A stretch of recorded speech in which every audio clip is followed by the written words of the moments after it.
नमस्कार मैत्रिणींनो, मी Shilpa taste of Shilpa's life या माझ्या यूट्यूब चॅनलवर तुम्हा सगळ्यांचे खूप खूप स्वागत आहे।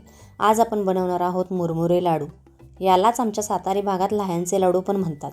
संक्रांतीला हे खास करून बनवले जातात। तर सुरू करू ही झटपट होणारी रेसिपी। यासाठी आपल्याला लागणार आहे 3 कप मुरमुरे, 1 कप गूळ आणि 2 चमचे तूप। मी या वाटीने 3 वाट्या मुरमुरे आणि 1 वाटी गूळ घेतलेला आहे। आता आपण मुरमुरे भाजून घ्यायचे आहेत। 3 भाग मुरमुरे आणि 1 भाग गूळ असे प्रमाण लाडूसाठी घ्यावे। व्यवस्थित मंद आचेवर मुरमुरे भाजून घेऊया। मुरमुरे 10 मिनिट भाजून घेऊ। मुरमुरे भाजले आहेत की नाही पाण्यासाठी असे प्रेस करून बघायचे। लगेच फुटत असेल तर मुरमुरे काढून घ्यायचे आहेत। आता एका कढईमध्ये आपण 1 चमचा तूप टाकू। तूप जरासं गरम झालं की त्यामध्ये किसलेला गूळ टाकायचा आहे।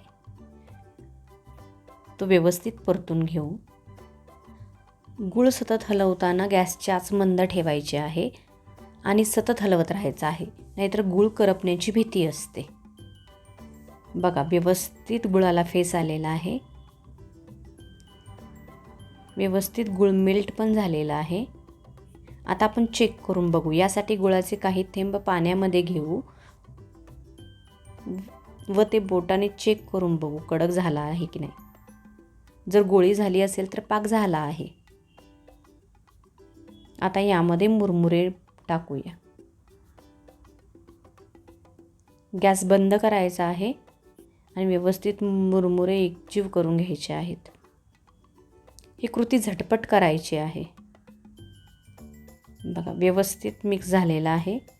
थंड पाण्याचा हात घेऊन लाडू वळायचे आहेत।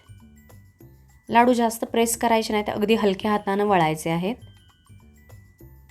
किती छान लाडू वळले जात आहेत आणि थंड पाण्याचा हात घेतल्यामुळे हाताला भाजतही नाही।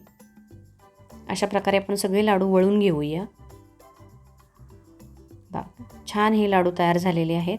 लहान मुलांच्या तर खूप आवडीचे असतात हे लाडू आणि संक्रांतीला विशेष करून बनवले जातात। ही रेसिपी आवडल्यास लाईक करा आणि कमेंटमध्ये नक्की सांगा आणि ही रेसिपी जरूर करून बघा। 10 मिनिटात ही रेसिपी बनते। खूप साधी सोपी सरळ अशी ही रेसिपी आहे। Thank you for watching.